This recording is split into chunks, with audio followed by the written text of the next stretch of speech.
Good morning, everyone, or afternoon. Again, depends upon where you're joining us from today. But my name is Christina Baxter, and I am joined by Scott Hartley from ProEngine. And we are going to talk today about emerging threats. And by emerging threats, we're really focusing in on those non-traditional agents, whether that be pharmaceutical-based agents or it be fourth generation agents. So to get there, we're going to go through a little bit of background, but I want to start out first with introducing myself. So many of you I don't know personally. So my name is Christina Baxter. I own a company called Emergency Response Tips in the United States, and I'm based out of Florida. So prior to starting that company, about 4 years ago now, I worked in the fire service. I worked as teaching at the university, and then I worked for Department of Defense, where I oversaw the chemical, biological, radiological, nuclear, and explosives programs for the Combating Terrorism Technical Support Office, part of Department of Defense. So I did that for many years and then retired and started this. So I am going to talk about the emerging threats, and then I'll pass it over to Scott to talk about some of the technology solutions. And then we'll go back into how we can take this into an operational context and try to solve our problems. So I'll let Scott introduce himself, and then after that, we'll get started. Good morning or afternoon. Once again, my name is Scott Hartley. So I'm actually talking to you today from Northern Virginia, Fredericksburg area. But our facility in the United States is actually located in Plantation, Florida. So just a little bit outside of the Fort Lauderdale, a little bit north of Miami Beach area. So I appreciate the opportunity to talk to you. As far as my background goes, I have some academic background. I've done some teaching, but primarily worked through industry.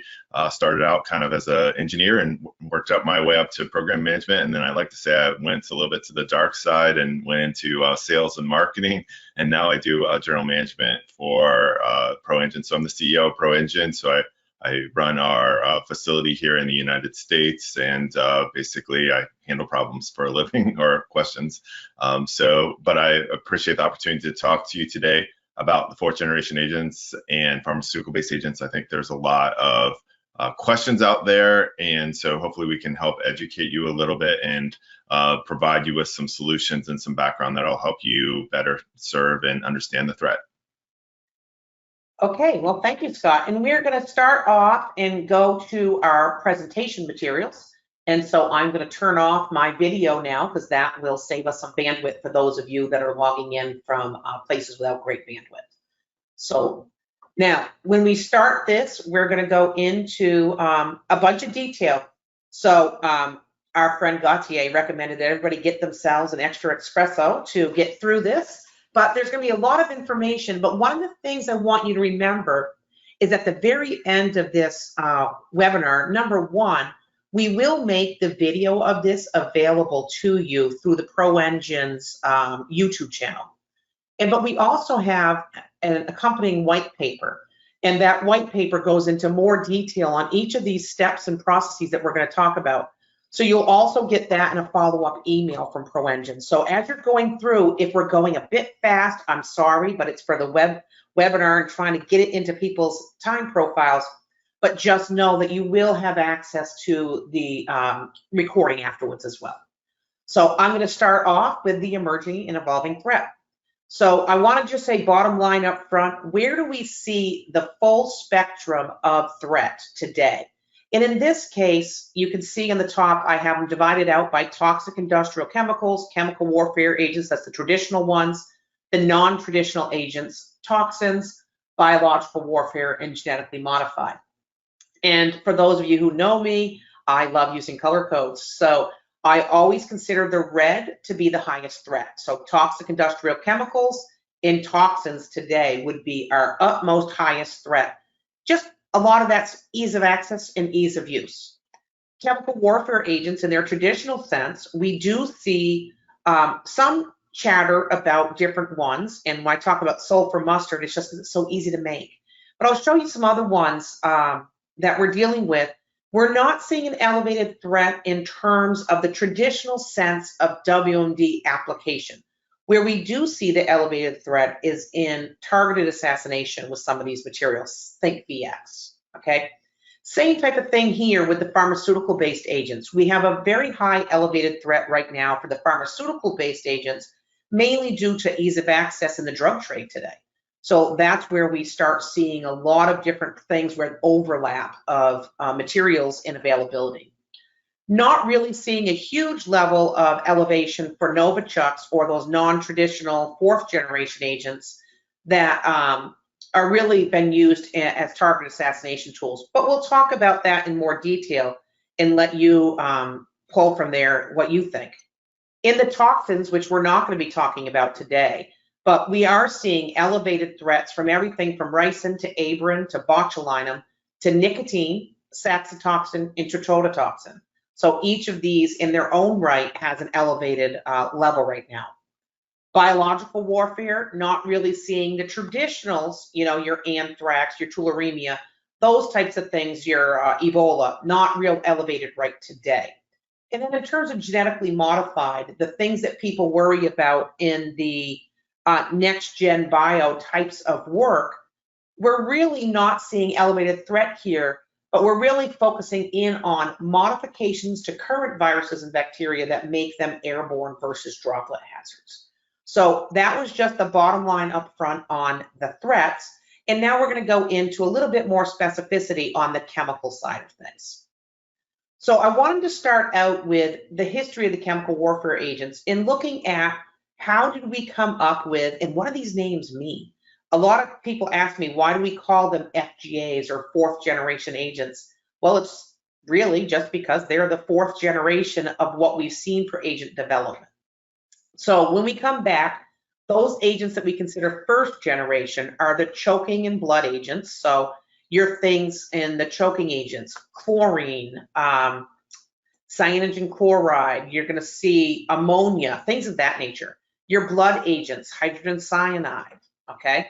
And then you've got your blister agents down here, and those are things that were the mustards, the leucites, the hydrogen mustards, the nitrogen mustards, start going into sulfur mustard, sorry, not hydrogen, and your blister agents. The second generation came after World War I, and that was the development of the G series of the nerve agents, your sarin, your soman, your tabun.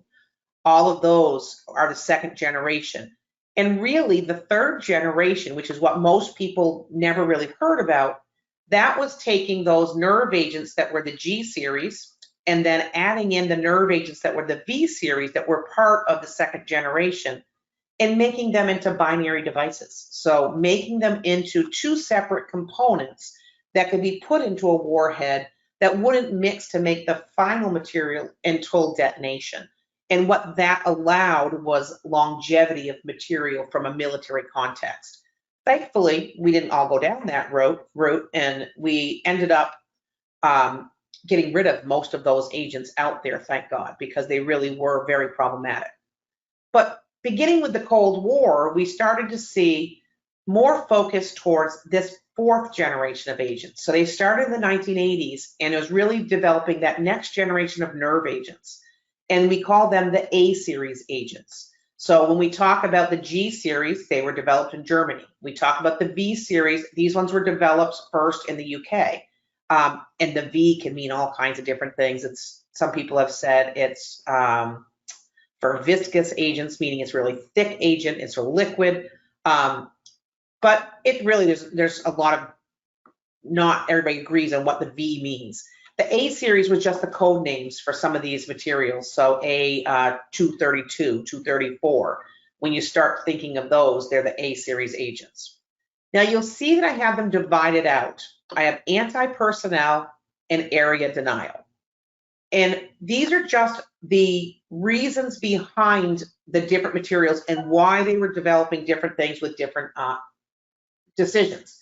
The real thing here, anti-personnel are focused towards the individual operators. So these are things that are meant to either slow down or kill enemy troops. So as you can imagine, these are things that have higher volatility. These are things that generally can be seen as gases. So when we start looking at some of these nerve agents, they were liquids. but some of them had pretty high vapor pressure, like sarin, which allowed it to become something for anti-personnel. As we get out to the pharmaceutical-based agents, it's more of an aerosol type of threat. So gases and aerosols up here. When we come down to the area denial, the difference here is these materials also cause problems for the personnel, but they also stay in the environment longer. And so these things are materials that are generally liquids in nature and actually sit there and don't degrade over time quickly. So we have our blister agents, our V series agents, and our A series agents. So when you see area denial, don't be mistaken to think that they're just an environmental threat. They are very much a threat to the human being, as evidenced by the blister agents being a huge amount of the casualties from World War I and the choking agents. So these things were meant to cause a lot of different problems. Now, I want to remind people that those first generation threats continue to this day. So if you go back to 1915 in Belgium when they were first used, this is with the chlorine, we still were seeing these pictures are from 2007 in Iraq, and we've seen their use since then. And so these first generation agents are very easily accessed because they're just toxic industrial chemicals of today. So chlorine, one of our easiest things to access because it's used everywhere, whether it's in water treatment, in another types of disinfection processes, easy to access. So that first generation threat continues, but we usually look at it from a perspective of toxic industrial chemicals. The third generation threat still remains. If we look at this one, and I don't know if you'll be able to hear the sound on the video. Let's see. Entering Kuala Lumpur Airport in the grey suit, this you can see right here appears to show Kim Jong-nam. He continues into the busy departures hall, where an audacious assassination is apparently about to take place. Okay, I don't know if you can hear it, but you have to watch closely here.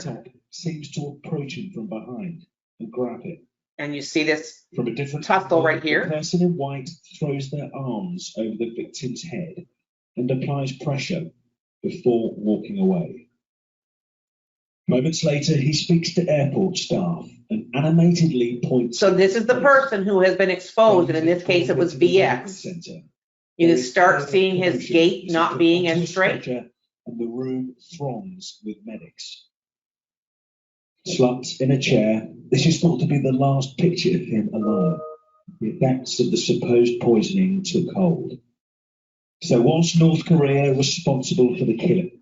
So when you look at things of this nature, you end up thinking that these materials, while they are chemical warfare agents, have also been used as targeted assassination tools.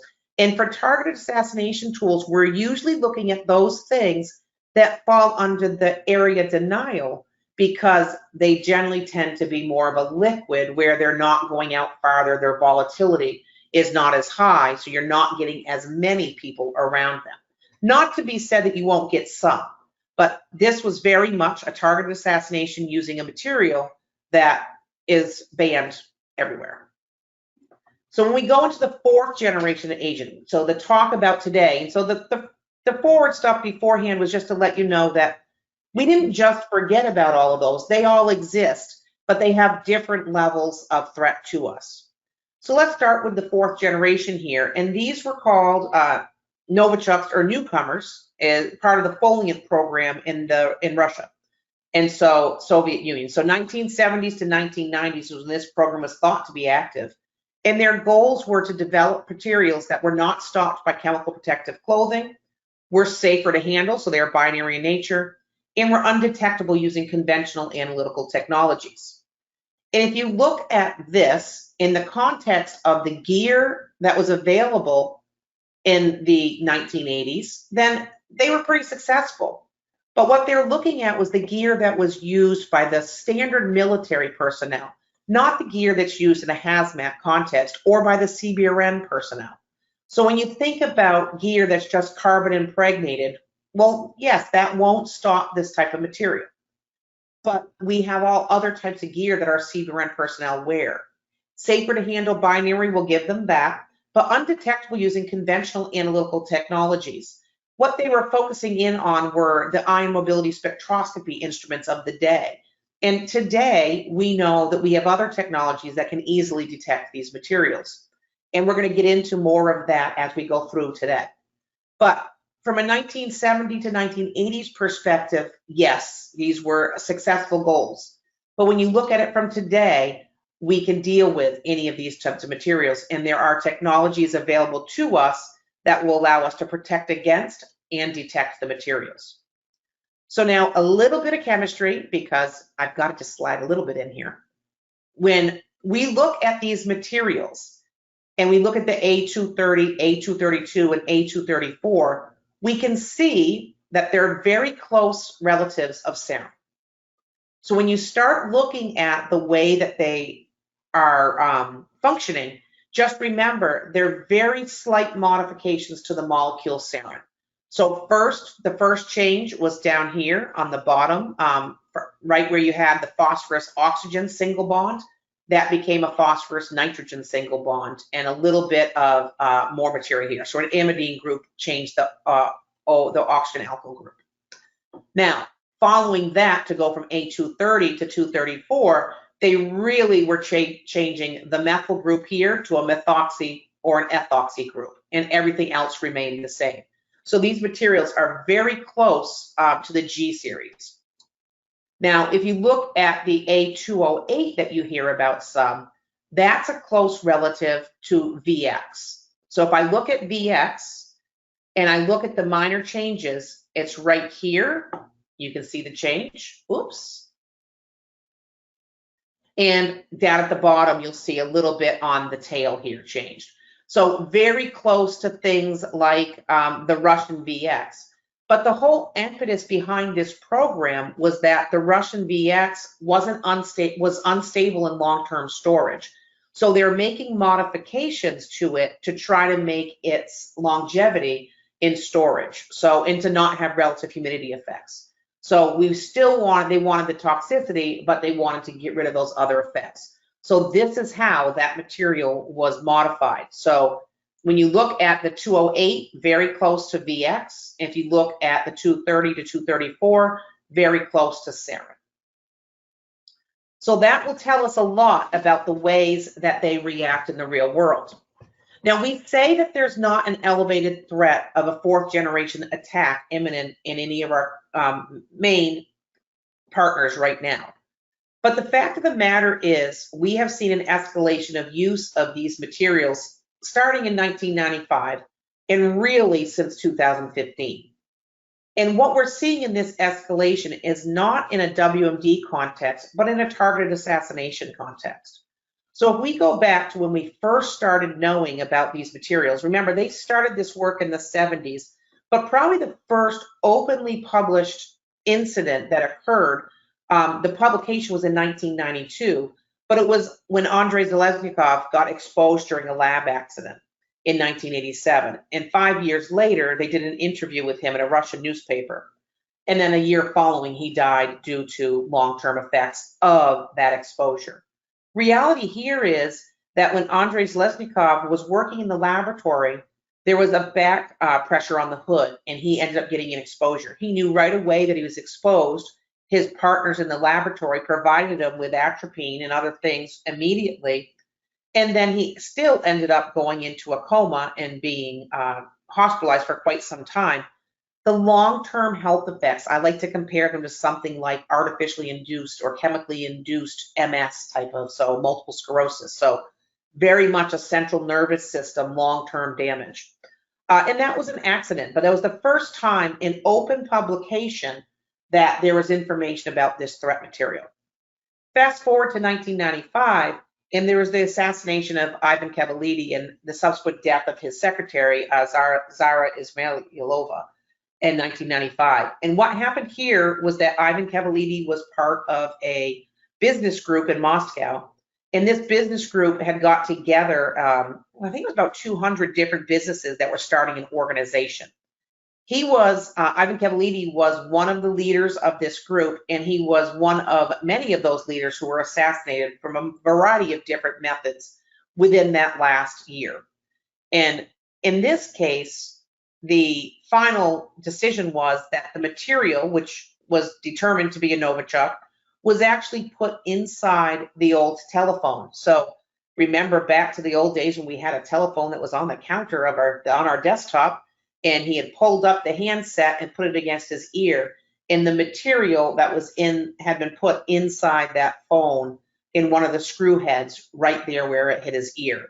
So the exposure here was dermal through the ear and face side area. And this is really important because with this material is the first time that we really started focusing in on threats that were dermal in nature versus worrying about inhalation and other things. So trying to get around protection by going the dermal route. Fast forward from 1995 to 2015, you had the of Emilian Gebrev and Valentin Tachiv, and also the subsequent exposure of Emilian's son, Hristo, in 2015, where this case, there was actually material that was put on the doors to their vehicles, so on the door handles. And what they were trying to do, if you're not familiar with Emilian Gebrev, he was the owner of an arms company. And so very focused in on him as an arms dealer.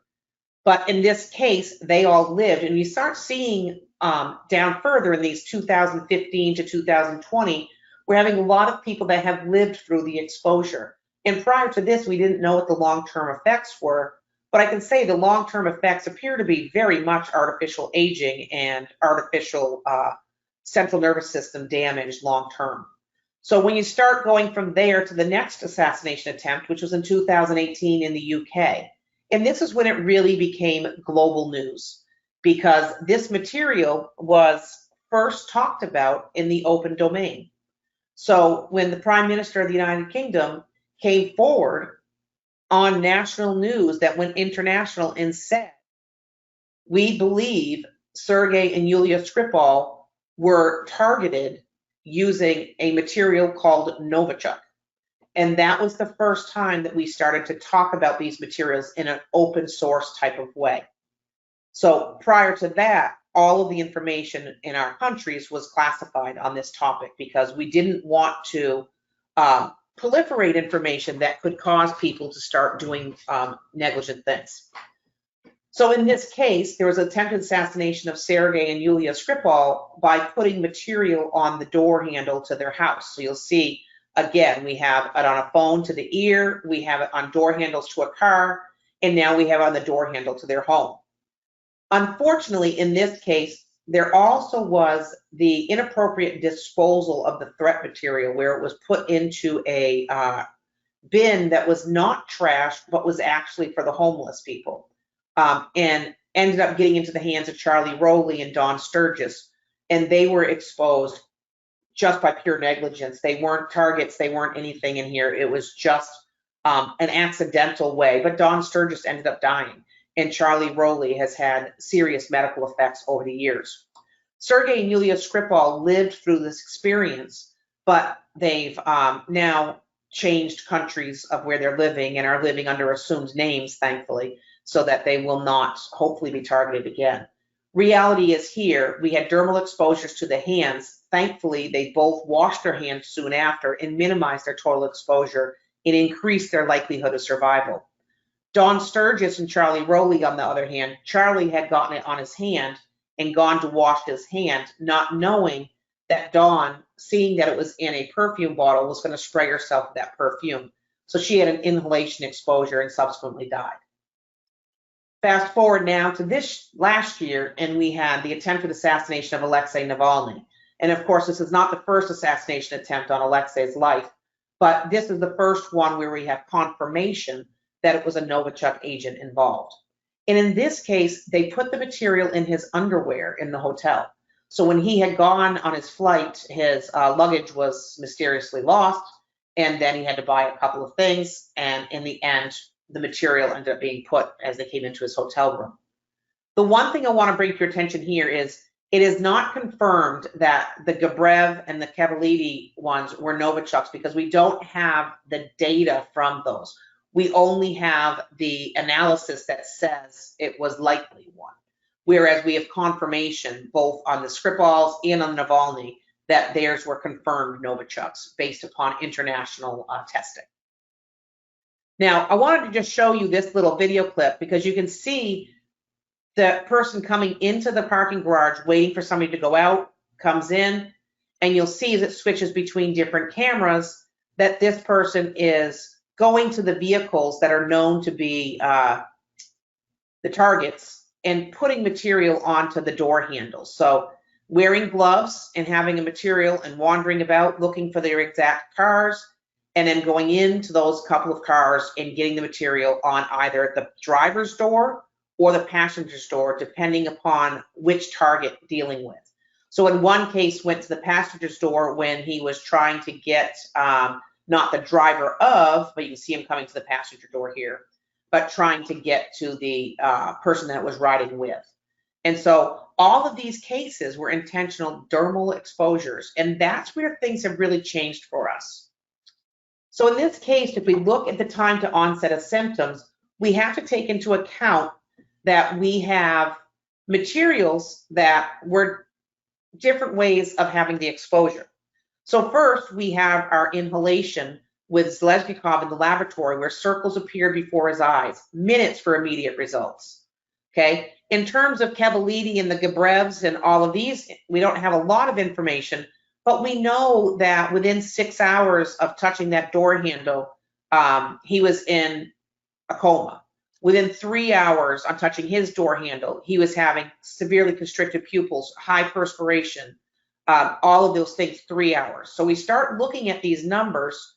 In the script balls, we saw 3 hours post-exposure. Charlie Rowley, 5 hours, but remember, they all washed their hands immediately after. Dawn Sturgis inhaled it, she was minutes. And then Navalny through the scrotum was about 2 hours.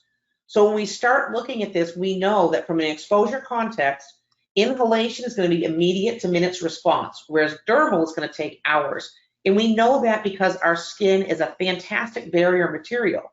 If it wasn't, we'd all be dead. So it's looking at how absorption occurs on the human body, knowing that the scrotal area, if we say, is around 12 in comparison to the forearm, then we know that up around the ears and the forehead we're around 4 to 5, and then the palm of the hand around 1.3.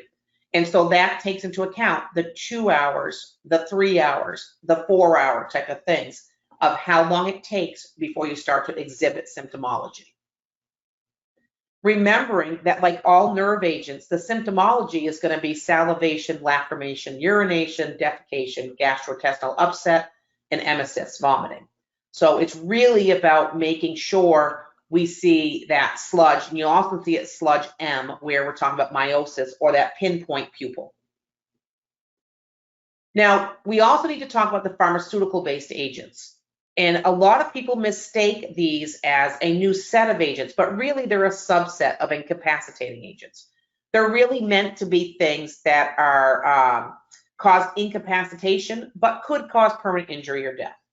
We're looking at things here that all have a licit medical use, but also can be used illicitly as targeted materials. And in this case, almost everything has a dual use as something that you would think for anesthesia or some type of heavy medical response. So we have our opioids that we think about the most, but we also have our GABA modulators, the propofols of this world, our anesthetics like ketamine and sevoflurane.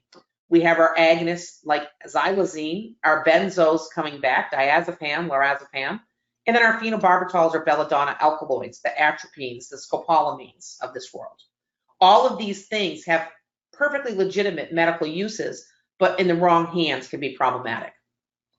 Now, remembering an incapacitating agent to be effective has to impair or completely disrupt the enemy's ability to fight. And all of these, as an anesthesia type material, do have that. Lack of toxicity or treatable, okay? They're persistent. They can be, effects are temporary, but we need to make sure that they are minutes to hours and based upon that. And logistical feasibility. How long does this material stay viable in the environment? And again, to be an ideal incapacitating agent, predictable, you have to be able to manage those casualties, and they have to be cheap. So using medical materials was ideal for incapacitating agents. Unfortunately, we have seen their use in a couple of different instances today. Now, what we're looking for when we're looking at it from the perspective of anesthesia is materials that provide deep sedation or anesthesia. So loss of consciousness or depression of consciousness is what you're really looking at. When we look at the opioids, we know that they are our worst case scenario of all of these PBAs. So we spend a lot of time focusing on them and really focusing on fentanyl, carfentanil, and remifentanil. There are other opioids of interest and they continue to evolve, and it's really about what is available on the streets today. And when I talk about that, you have to remember that each one of these materials, as it comes on the streets as a drug, has about 6 months to a year in its highlight. And it's really because as they start cramping down on that one drug, then the drug dealers will start switching to another. But we have to remember, it's about accessibility today of these materials. Now, a lot of information out there about how these pharmaceutical-based agents work. Really, from a terrorism context, we're worried about inhalation. While, yes, we know these things can be dermally applied, they take 20 to 72 hours for a dermal exposure to occur, and it has to be a really high amount to even be measurable or quantifiable. So it's this inhalation that we're really worried about. Now, people talk all the time about dermal exposures, and the reality of it is, if you get fentanyl or one of these materials on your skin, you need to wash it off of your skin. Soap and water is very effective, and it will minimize any of your exposures. Hand sanitizer can increase the penetration. That's just the alcohol. That's exactly how we get fentanyl through the skin from a medical context. But soapy water has been the best solution to getting it off of your skin. The good news is, if you have it on your skin and wash it off your skin, you're safe. You want to make sure you don't just press it off of your skin and make it go airborne, because that's where it starts to become a problem. Now, our pharmaceutical-based agents, I just put them all in here on a table, tend to be solids. Okay, we do have a couple, propofol, which can be a liquid, and we have sevoflurane, which is a colorless liquid. But almost everything is a solid, and therefore present a particulate and an aerosol hazard.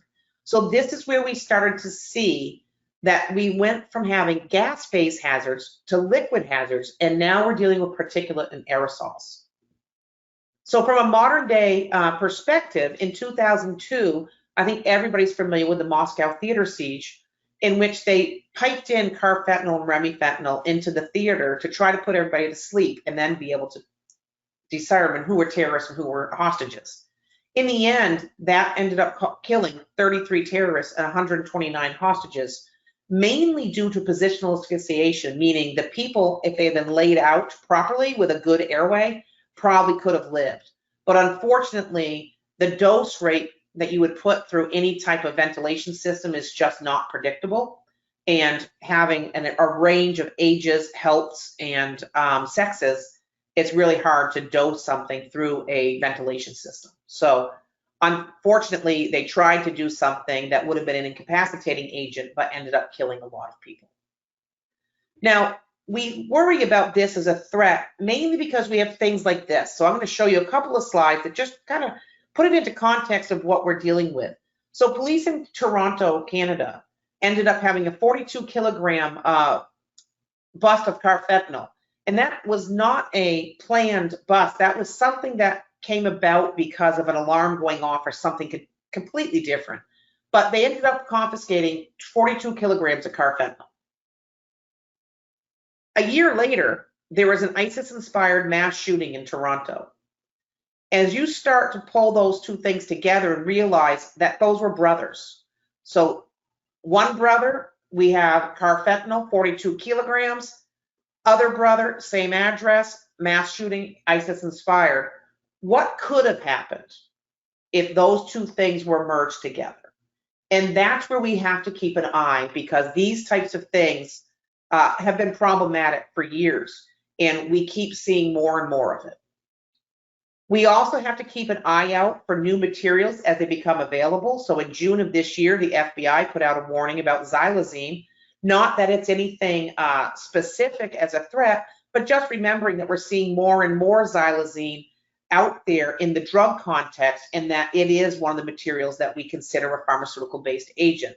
So just wanting to get people to have the awareness that xylazine as an aerosol is problematic.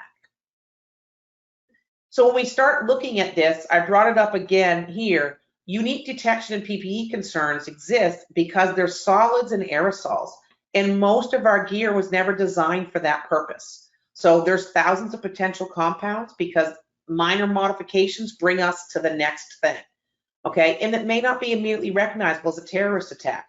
When we look at the instance with the Skripals in the UK, it was immediately thought of as an opioid overdose because that's what we all deal with every day. And I think every one of us would have done the same and said 2 people passed out on a park bench, opioids, especially when you see pinpoint pupils. But that increased salivation and sweating is what gave it away in the end to a very astute medical team at the hospital that dealt with this. So, and they're more readily available. There's well-developed black markets. You can go on the dark web and get access to almost all of these materials. And for those of you who don't deal with the dark web, it's no different than the black market that we used to have gone digital. So I want you to remember before we go on to the next section that we have a series of different agents out there, and we went from gas phase to liquid phase with decent volatility to getting down to liquids with less volatility, and now we're at particulates. And this is going to be really important because the phase of matter in which the material presents itself is going to dictate how we detect and how we sample those materials for detection. I'm going to pass this over to Scott and let him go on to the next section and give you a break from hearing my voice. But over to you, Scott. Can everyone hear me? Hopefully, Christine, you can hear me? Absolutely. Okay, good. So I'm going to talk kind of to piggyback on what Christina said, is talking about the detection challenges of these agents. So they do represent, because they're new materials, but then also because the nature of the materials, they do represent a difficulty with detection. So we're going to go into just the background a little bit and then get into the difficulty and then some ways that they can be detected. So next slide, please. So Christina hit on this a lot. You know, these are legitimate materials that have medical purposes in the medical community, but yet just like something can be used for good, it can also be used for bad. Primarily the activity that it does is incapacitation, either permanent injury or death, but there's a variety of different uses from these, from pain mitigation to anesthesia to sedation of other things like that. So it's important that you're aware of the fact that there is a very large list of these materials. And the challenge becomes is a lot of them are, they're readily available. And so to Christina's point, which I think is a valid one, I mean, if you wanted to do something bad to people and you have malicious intent, you're going to try and do something where you have materials that are relatively easy to access. And so in this case, a lot of these pharmaceutical-based agents are readily available, and they can be purchased, either through non-useful means on the street or just even through legitimate. If you're in, a hospital environment, there's the access to these. The other thing is the form that they're in. So a lot of times these are already suspended in solution. So when they're in solution, that makes them pretty easy to dispense, right? So you can go down to Home Depot and come up with many ways of dispersing aerosols, or go onto Amazon. There's a lot of solutions that are out there. And so when you can now disperse it as an aerosol, and they're already soluble in that material, you can now therefore spread them much easily and cause much more potential damage with that. So next slide.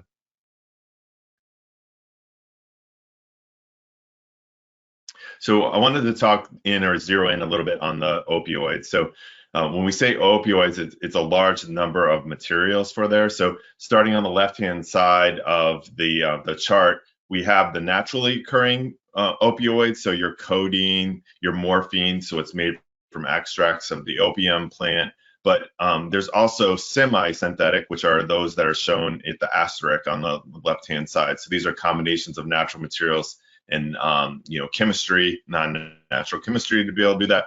And then what we're seeing now, we've moved to the full synthetic materials, which are the ones getting the most interest with there. So your fentanyls, your carfentanyls, with able to do that. Now, there are also reasonable methods for doing it. So we have methadone, which is used to help bring people off of opioid exposure too. So not all of the materials have the same response, but normally what happens is there's a dopamine response in the brain. And so what results in this is these are very addictive materials, but there's also some immunity that's developed up over time. So what would take for someone that's never been exposed versus someone that has been exposed over a long period of time, there's a much higher threshold of what causes that. So that also can have an effect, from suicide or from the standpoint of, a purposeful event for people that have never been exposed to them or have never taken them. There's a little bit less of a dosage that's required as well, just because you do develop up some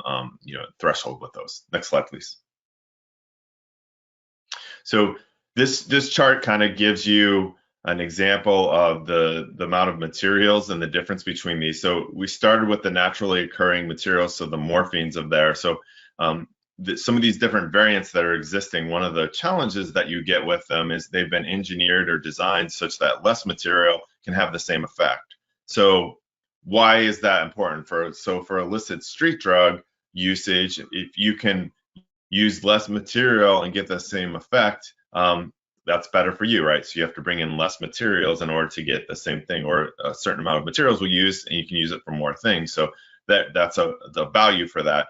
Most of the times when you're seeing these out in the street environment, they are cut or brought in with other materials to be able to do that. So that is something else to take into consideration from the standpoint of detection, is when you're dealing with multiple materials instead of a single material, that becomes a little bit harder for you to detect with them. And you can see as far as the potency where you're talking about. So if you just compare it to morphine, when you're dealing with it, your fentanyl is about 80 to 100 times more potent. When you take the carfentanil, you're talking anywhere from 10,000 to 100,000. So you see those little jars there, that would be the representative of the amount of material that could cause overdose. And you can see in the carfentanil, there's not a lot of material there. So therefore, that makes it challenging. And so as these are now being used or cut into different materials, they're having to use less. But you can also see if you change a couple extra grams and there are a couple extra powders in your mixture, or it's not mixed homogeneously, you can get overdoses, and that's what you're seeing, right? There's a very fine line between legitimate dosage and a overdose, and so that's one of the reasons why you are seeing a lot of these occurring on the order of 15,000 deaths last year from opioid overdose to be able to come in there. But the main thing is, if you're determined, if you're a bad person, you're determined to find these materials, they are relatively easy to find. And so that's one of the reasons why they are a concern to us, and we should be paying attention to them, is that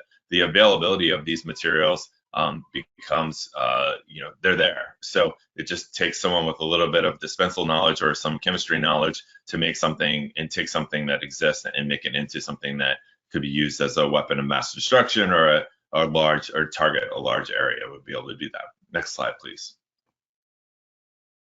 So we're switching now to the fourth generation agents. So Christina talked about this. This is the actual picture of the perfume dispenser where the Novichok was put in there. So you can see the size of it. There's a ruler next to it. So this was not a very big thing. So the targeted attack for what occurred in Salisbury was done on the doorknob, the primary thing. So a number of squirts coming out of that onto the doorknob, and that ended up causing a huge environmental disaster that resulted from these. So as Christina pointed out, these are binary agents. So the advantage of doing that is that you can mix closer to when you want to use it.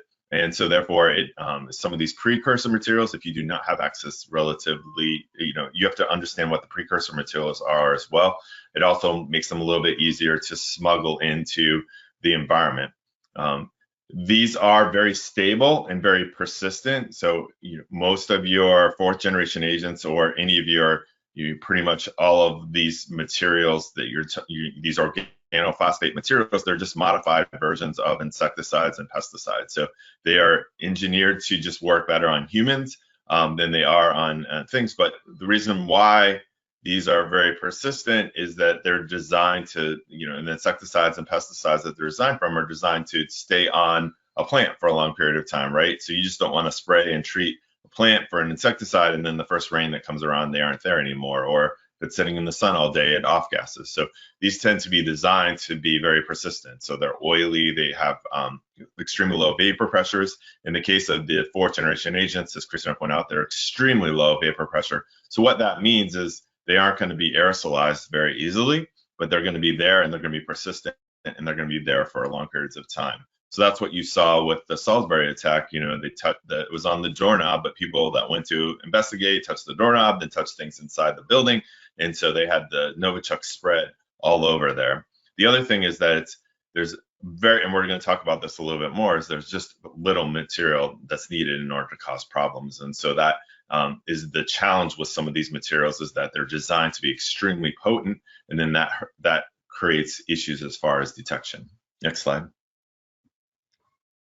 So here's the chart letting you know. So we talked about the meiosis. So the beginning, you're going to start to see some of the symptoms of these materials, and then your lethal dosage. So you can kind of see how these materials, where we talked about, you saw the picture, but this is where it starts getting down to quantifying some of the things. So you're talking over a gram, 1.6 grams for morphine to cause the lethal dose. Fentanyl's down to 2.5 milligrams, and then carfentanyl's down to 156 micrograms. So you're talking orders of magnitude with each of these different materials with them in order to cause harm. Now, as Christine appropriately said, your fentanyls are primarily going to be respiratory in there, because their skin is a very good barrier for them. Because the A series agents do not off-gas or aerosolize very much. So if they did aerosolize, they would be very good, respiratory, through our respiratory tracts, and work quicker with there, and there'd be lower dosage necessarily to do that. But because they don't off-gas, they're better through the skin, and they actually have a little bit better, much better transfer rate through the skin than some of your materials, your pharmaceutical-based agents with them. So the challenge really with these is that there's a large number of materials for them. So you saw the first chart that we said for pharmaceutical. That is not in any way close to an exhaustive list of all the different materials that are available with there. So if you're using library-based detection methods, you need to have, if they aren't in your library, you aren't going to be able to easily detect them. So that's one of the challenges that we're seeing with these, is just the sheer number of materials that are present creates a threat from our ability to detect, right? Because you don't see, if you don't have your database, they're going to be hard to detect. The second thing, the challenge for them, is the need for detection at very low concentration. So as this chart shows you, there you're talking down into the microgram range with meiosis, nanogram range. So when we're talking detection, what we want to do is have you want to select detectors that are able to detect from before the start of the exposure of materials, or where you're starting to see symptoms, up to your lethal dose. I mean, that's kind of your sweet spot that you want to detect. The problem with these is these are down in the nanogram range, micrograms. So you're talking parts per trillion, parts per billion for some of these. So from a detection standpoint, that is a big challenge. And that's one of the things we'll talk about a little bit further. And in the case of pharmaceutical-based agents, illicit drugs in particular, there's more than one material that's often there. So they cut it with multiple materials with it. So it can have heroin, it can have cocaine in it, you have acetaminophen in it. So the acetaminophen is readily available that you can do. It's also a version of an opioid as well. But they do that because you don't want to use all the expensive materials. You want to have a variety of it that gives the desired effect. And then there's different things that you can do. In some cases, they're even mixed with bath salts, and you get very disruptive behavior of people as a result of that. But from detection things, if you have 4 or 5 materials in there, that makes it much more difficult to detect. And then, the other point with it is there are continuous methods of detection, and there's batch methods of detection where you're taking a sample and then analyzing that, most likely through spectral analysis. You need to make sure that you're getting a good sample of that material, right? So if you think it's there and it's not, and you're sampling it, then you could get a false sense of security. So having those, the right selection of materials becomes important. Next slide, please. So the just general principles of your detection, your selection of it. is you need to understand your operational relevance. So when I say operational relevance, you need to select the detector that is first able to detect the materials that are of interest. And ideally, it's within the range of detection from the beginning of meiosis up until your death rate. So, there is value for detection methods to be able to do that. But let's say you're 3 times what the lethal dose is that information important, nice to have? Yes, of course it is. But if you are sensing that and you don't have protective equipment on, that is not a good for anyone, right? So your ability to detect those things within your operational range becomes important. So it's important to understand every detector has different range. It has the ability to detect certain materials and certain not. There's also limits of detection. So what's the minimal amount that it can detect? Where's the maximum amount where it stops? It can no longer detect any more additional material. Additional thing to talk about is cross sensitivities. So it's not uncommon, especially with, for example, one of the best known ones is your 5-gas meters. There's a lot of cross sensitivity with some of those. So just to be aware of those, so you think it's something and it could actually be something else. And so that's important to consider. Your turn on time of your detector. So some detectors could be on within 2 minutes, others could take 24 hours. So you need to understand your relevance for that. And then just your ability for false positives and false negatives. So this is one you tend to see on molecular weight-based detectors in particular. There are multiple materials which have the same molecular weight. And so therefore it could tell you it's something that it's not. And so that's why it's important to just understand your technology. It's the reason why we always talk about having more than one detection solution available to do validation of it, just because there is no one detector that'll do everything that you need. So it's a combination of selecting the right detector for the threat profile that has operational relevance and selecting multiple of those, as many as you can get to get validation verification with that. So we talked a little bit about batch process, and then just another important thing is just understanding your operating environment. So your oxygen concentration, your safety involved with those. So it's important for you to understand those parameters as well, just from a safety of operation, but then also from a safety of the functioning of your device, to be able to make sure that you aren't doing anything that you aren't supposed to. Next slide, please. So what I'm going to talk to you a little bit about is the AP4C technology. So some of you aren't familiar with how it uses, so I'll go over this really quickly. So the AP4C is a flame spectroscopy machine. So what we do is we pull air from the outside, we introduce hydrogen, and that generates a flame. And that flame is what we're ultimately doing. So we work on the same principle, the opposite principle of fireworks. So in fireworks, you use known materials that produce certain colors. And by applying energy source in the form of, it could be an explosion, it can be an electrical arc. In this case, we're using a flame. It produces light spectrum. And there's a unique light spectrum for different materials. So there's upwards of 40 different elements that you can do with flame spectroscopy in just from the visible light that's produced. So then what we have inside the detector is a series of lenses and then a processor that collects the spectral data that's coming in. And then we output that to our display. To be able to do that, we are actually storing the information on the device of what it is on parts per million. The display itself is giving you summary data. So each set of lights is a range of detection for those materials. So we have this process has the accuracy of spectroscopy. So each material has a unique, what I like to call a fingerprint that's specific to that material, so you don't get false positives. And then it's also a qualitative and quantitative method from the standpoint of the amount of energy that's produced can be equated. So the photons, the amount of energy that's produced from there can be equated to the concentration level. So it gives you both an identification of certain elements as well as how many of those elements are present. And it's able to do a continuous process. Every 2 seconds, you update the detector of what went through the last 2 seconds onto the display. So next slide. So this is just going into the display information that's on there. So we're looking for 5 channels of information: phosphorus, hydrogen, nitrogen bonds. So it says hydrogen, nitrogen, oxygen, HNO are the elements. The reason why we say HNO is that HN is not a stable compound in the air, so it readily absorbs with oxygen, but you do not have to have oxygen present in order for the detector to be able to detect it, just to let you know. So it's really just looking for the presence of hydrogen and nitrogen in the materials. The middle channel is a hydrocarbon indicator, so it's letting you know that you're in a flammable environment. So just to be very careful in that sort of environment. And then the other two channels are your arsenic and your sulfur. So one of the things to consider to let you know is that each channel has a unique trigger point, and it has as much dynamic range once that trigger point is defined. The trigger rates were set by your chemical warfare agents to be able to be done. And the reason for that is they were determined to be the most severe or the lowest concentration that would cause potential harm. So we use that as the standard. And then once we use that for the trigger, with all the exception of your phosphorus, which are organophosphates, the 1 bar is relatively safe. And then above that is you're starting to get into either PEL or to IDLH ranges with them. Next slide.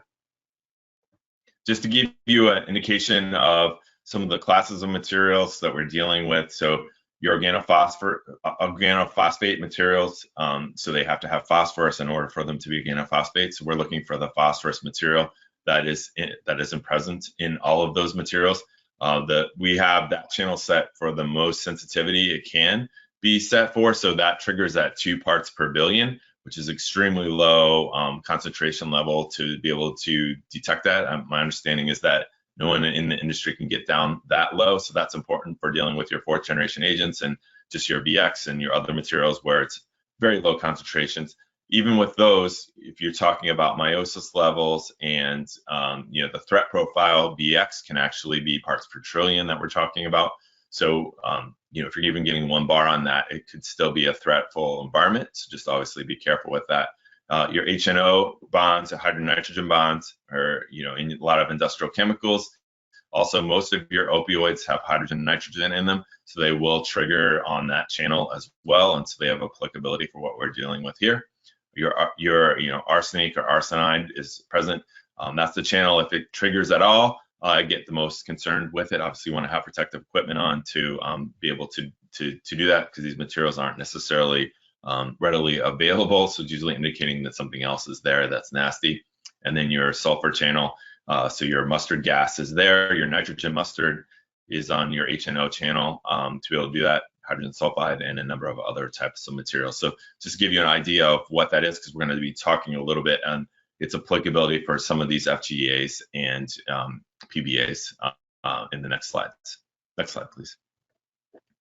So what's your applicability for these? We kind of hit on there. So opioids contain hydrogen nitrogen bonds with them. So some of the materials, especially your very pure materials that are coming in as solids, you need to be able to introduce them into the detector in order for them to be able to be detected. So we do have, in the standard kits that we provide, we do have a heater that's there. We are coming out very soon with a higher temperature heater necessary for these pure variants, which have a much, much higher melting temperature than some of your historical chemical warfare agents have, which is what the heater was designed for. So if you're in liquid or solid form, you can take a sample of that, introduce heat, and then you introduce that into the detector, and therefore it allows you to utilize or be able to detect all forms or variants as far as what solid, liquids, gases, or aerosols to be able to do that. Your pharmaceutical-based agents, most of them contain hydrogen nitrogen bonds, but not all of them will. So it's important that you understand what it is. So it's a good go, no go. If something is, you see an unknown powder, is to be able to do and to figure out what that is. There are also other means of doing those. I mean, anything that has a spectral analysis normally should be able to pick up some of these, provided there's not any fluorescing that can occur with there. You also have your color metrics, which are quick and dirty ways of doing it. So there are a variety of different ways to detect these agents. When it comes to your 4th generation agents, because you're talking about such very low concentrations and the vapor pressure being the way it is, most of the chances of those aerosolizing are a lot less. So it is primarily a skin-based threat with that. And that's also where you need to use the heater in order to, by introducing heat to the system, they will vaporize, and therefore you'll be able to detect and get validation the presence of these, that they're organophosphate-based materials. One additional thing is that A-series agents also include hydrogen-nitrogen bonds in them. So what that means is that that you can actually it'll detect on more than one channel, so it gives you a larger dynamic range as a result. And I'll go into a little bit more on that in the next slide. So what we have here is the detector readings for it and exposed to your A-series agents, the historical ones as far as we know. So what you're going to see, so going back to what we saw, we start to trigger at 2 to 3 parts per billion. Your meiosis will start to occur around 5 parts per billion. Your lethality is around 0.7 parts per million or 700 parts per billion in there. So you kind of see the dynamic range of what that is. And eventually it becomes maxed out. So what we talked about is each bar amount includes a dynamic range, which you're seeing the dynamic range for each of these bar levels. Once you get above maximum amount on the phosphorus channel, it'll start to blink. Just lets you know that it's reached its maximum. To be able to do that, a way I like to describe that is if you're outside in the middle of the darkness and someone has a huge mega flashlight on you, or car lights, or you're completely blinded with that. If someone holds a flashlight up next to that big light, you can't see that flashlight because you're totally blinded. That's kind of the same thing. There's a limit to how much, we can, once you reach the maximum amount we can see, can't see additional ones. When it comes back into that range, we will display on that, but that just lets you know kind of how the system works. So once it maxes out in the phosphorus, the H&O channel starts to pick up. And so you can get a dynamic range totally with the detector from 2 parts per billion to around 400 parts per million, which is a pretty significant dynamic range, especially considering your lethality is 0.7 parts per million. So that just lets you know, it gives you also indicative, if you're getting on both channels, then that lets you also help you identify some of these materials, because not all your organophosphate-based materials, very few of them actually have the HN bonds in them as well. In some other, with VX, you'll get hit on your phosphorus and your sulfur. So you just have to understand the nature of the chemistry that you're dealing with. It's a quick look at the chemical structure, and you can determine what channels it'll trigger on. Next slide, please. So what I'm going to show here is a quick video. So what we have is fentanyl that's dissolved in methanol. So it's 1 milligram per milliliter in there. And so what we're going to do is just take a small little droplet of that, put that onto a plate, and enough of that's going to be aerosolized that it'll enter into the detector and it'll hit on the HN channel. So you saw how quickly that was from the release of the fentanyl to when the detector was able to detect it. So that's just simple aerosolization through droplet formation. And so if you can say, some of these materials are in solution form, what we talked about before, there is a response that can be done. So you can say, if I could disseminate that into an aerosol over a larger period of area, you can see, so we're getting pretty high concentration very quickly. The second thing, what you're seeing here is we have introduced, so that's a mixture of acetaminophen and fentanyl. So that's just on a hot plate. So what I'm doing is a visual, showing you visually what would occur in the heater. We're just doing it outside so everyone can see. So basically what you're doing is you're releasing the materials, you're vaporizing the materials in such a way that then they can be aerosolized and the detector can see them in the detector with it. So that's just an example of what would occur inside the S4PF heater and the sample tube, but just in a much smaller case, just to give you a visual description of that. And that is the completion of there's my contact information. And now we're going to turn it over to Christina to talk about sample collection.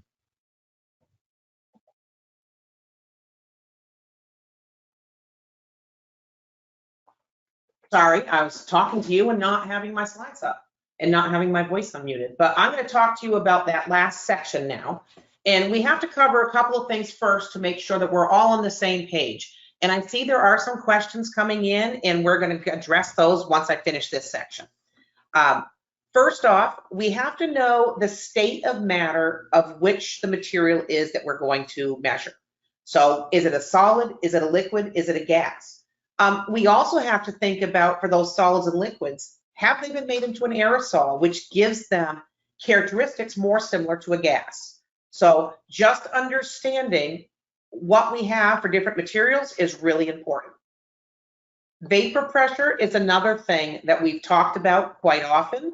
And I just put this together to show you kind of where the vapor pressures lie in comparison to standard materials that we deal with every day. And so our choking agents and our blood agents have really high vapor pressures, which also tends to mean that they have really low boiling points, okay? But our nerve agents and our blister agents, our pharmaceutical-based agents are all down here. And the cutoff point that I usually use between what something is that's vapor forming and something that's very low vapor forming is around 1 millimeter of mercury. Because if it's above 1 millimeter of mercury, I know that I can get enough into a gas phase at room temperature that I can be able to detect it with the tools that we have. If it's below 1, then I know that I may have to do a little bit of extra work here. Now, vapor density is another really important thing, and I put this together just showing you from a balloon context. If we have air and just air in a balloon, not helium or anything, then it's just going to sit here in the natural environment. If we have hydrogen cyanide or ammonia, it's going to go up. But when we start putting in all of these other agents, you can see pretty quickly that the material goes as close to the ground as possible because its vapor density is so high. And so we go from something like chlorine, which we've all seen, that green cloud, when you get a really high level, it's like a yellowish green cloud. When you get a really high amount of chlorine that's been released, that kind of tugs and sits right next to the ground. Now think about that as being 3 to 4 times lighter than something like VX or an A-series agents.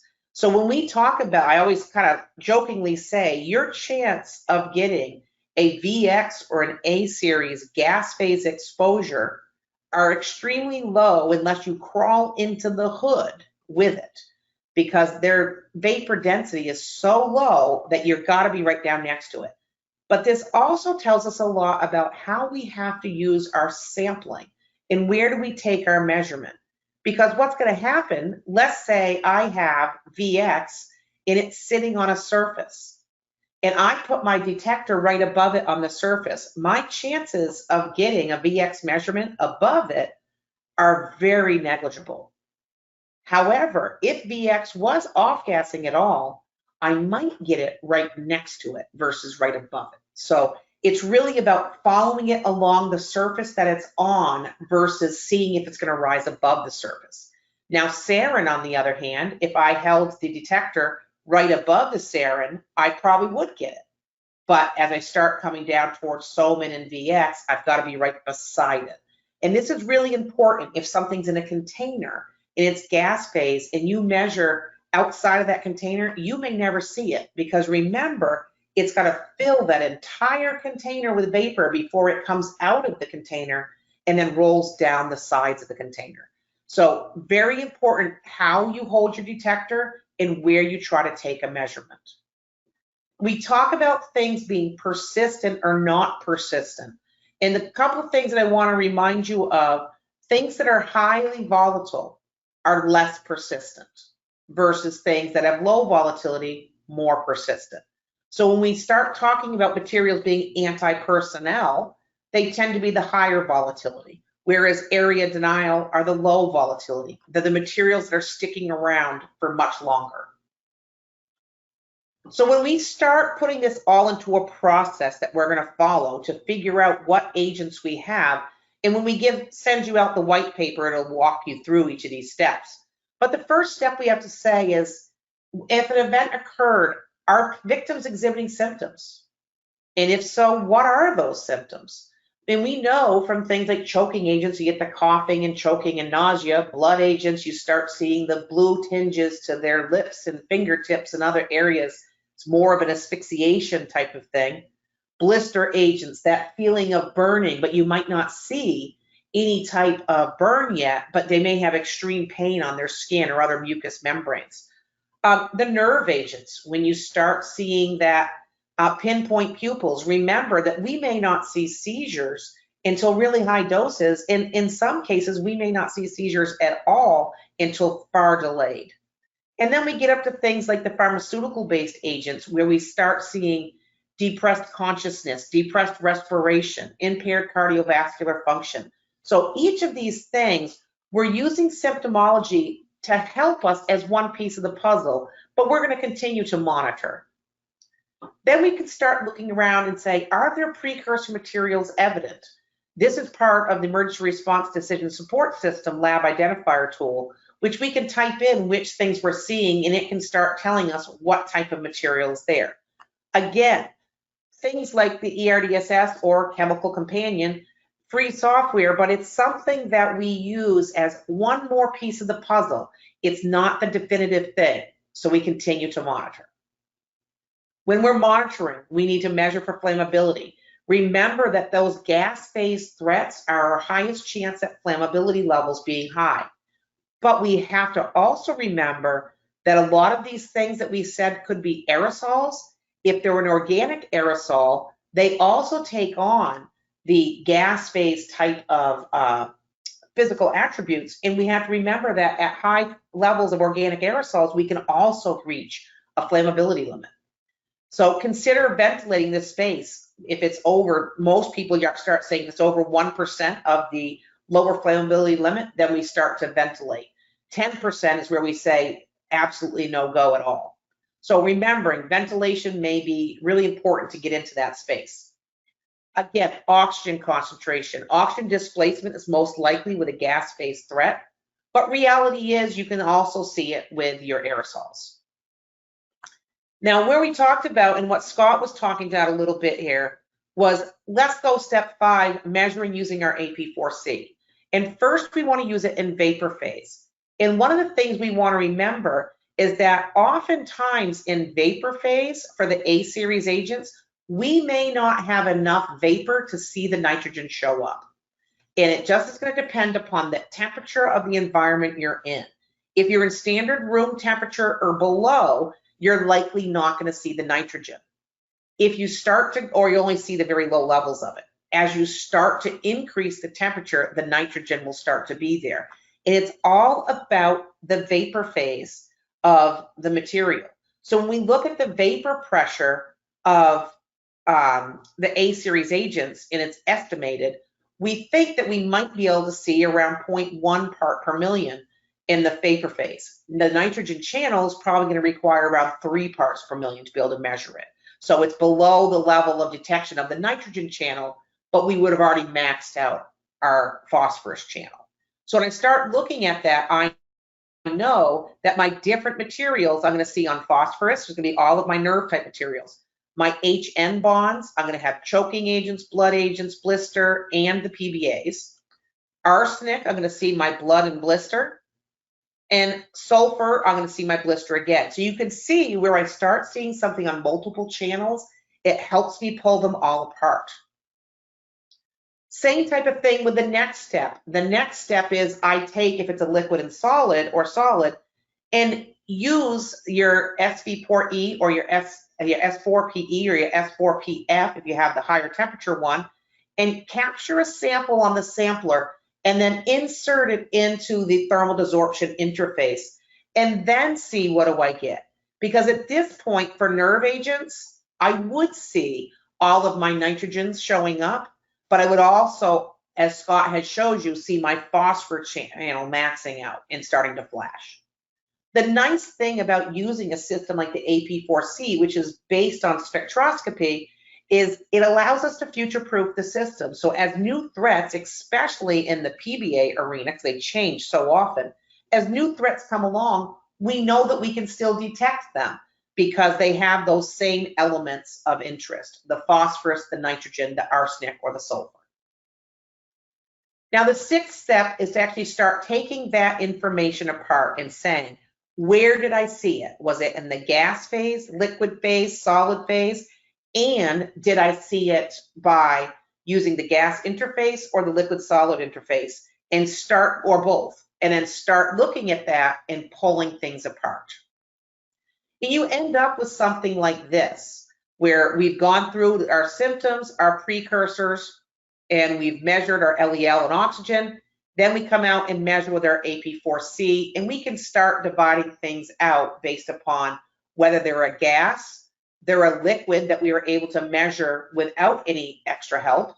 They're a liquid where we probably had to confine it in some way with either a funnel or a cup over it to create a headspace environment, or they were pure solids. And we went ahead and measured this way. It allows us to start pulling all of these materials apart and figuring out what they are. Now, I wanted to show you, this is a figure that you'll see in the white paper. One thing that we do end up doing at the end of this is obviously follow up with something like, for example, the MX908 can measure a lot of these materials quickly and tell you whether your confirmation is correct. For all of the A-series agents and many of the pharmaceutical-based agents, we can use that the MX908 as a secondary measure of what we're measuring here. We could also use GC mass spec. It'll just take a lot more time. We can't use the GC mass spec for some of our blister agents because it'll pull the column right off.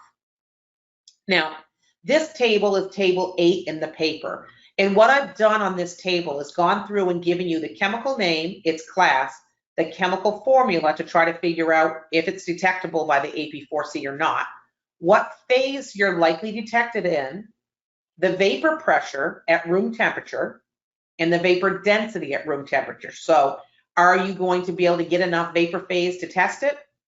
Where are you looking to test it? Is it going to be right at the surface or is it going to rise? And then for the AP4C, limited detection in the gas and aerosol phase, what's the limited detection for the channel of that, for that you're measuring it in? And the question will be, when you get down to some of these, like the A-series agents, where you can see it in the gas phase as phosphorus.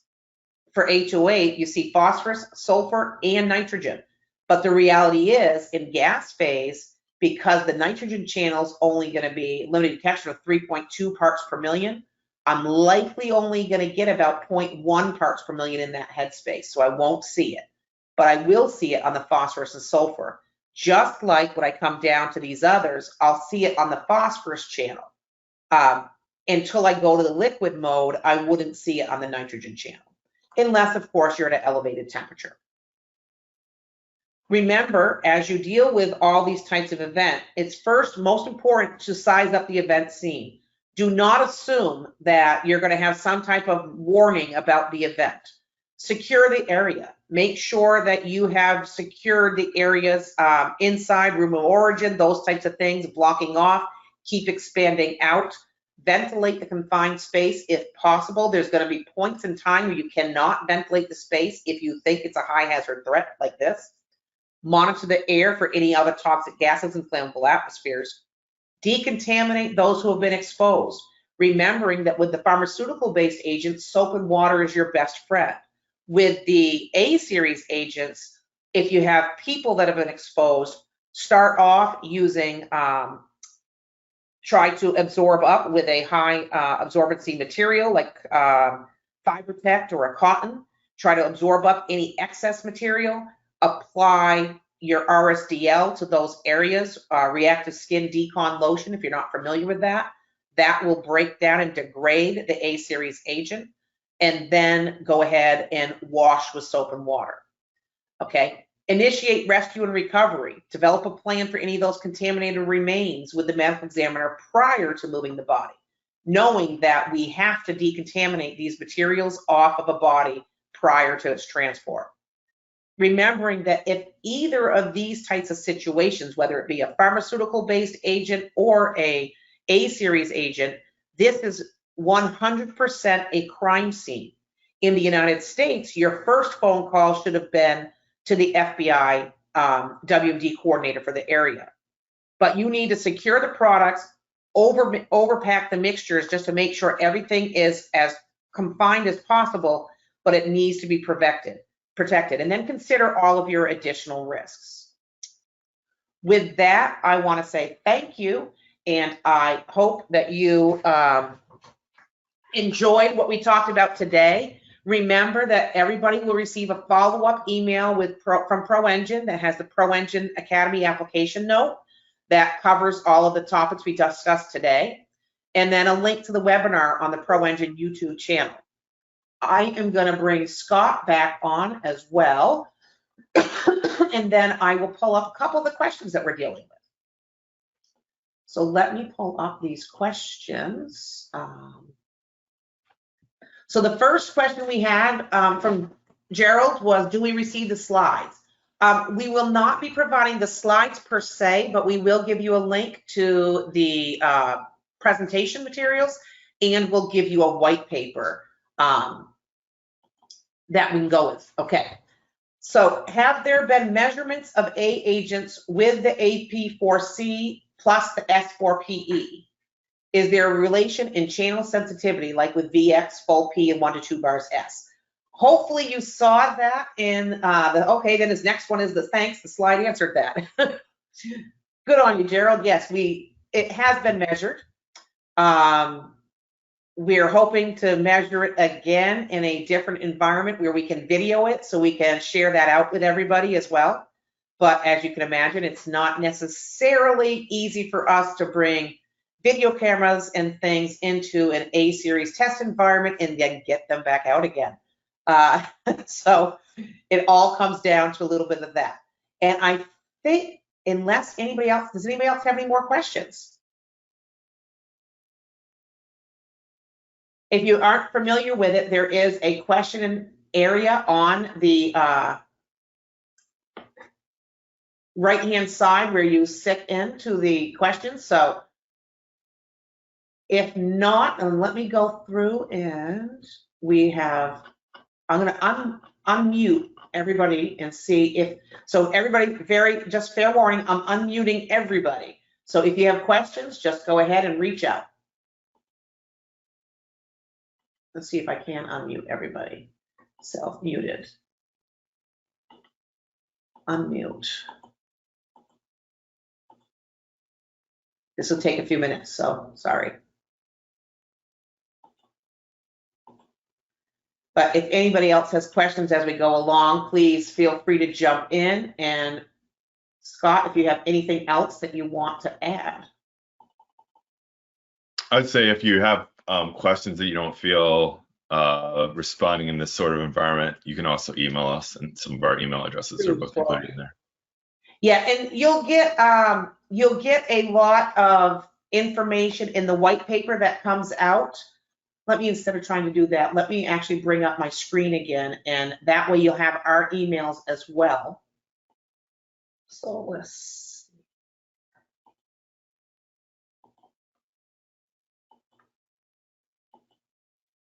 I'm trying to get my screen to share, but people can see your screen. But are they just seeing the videos?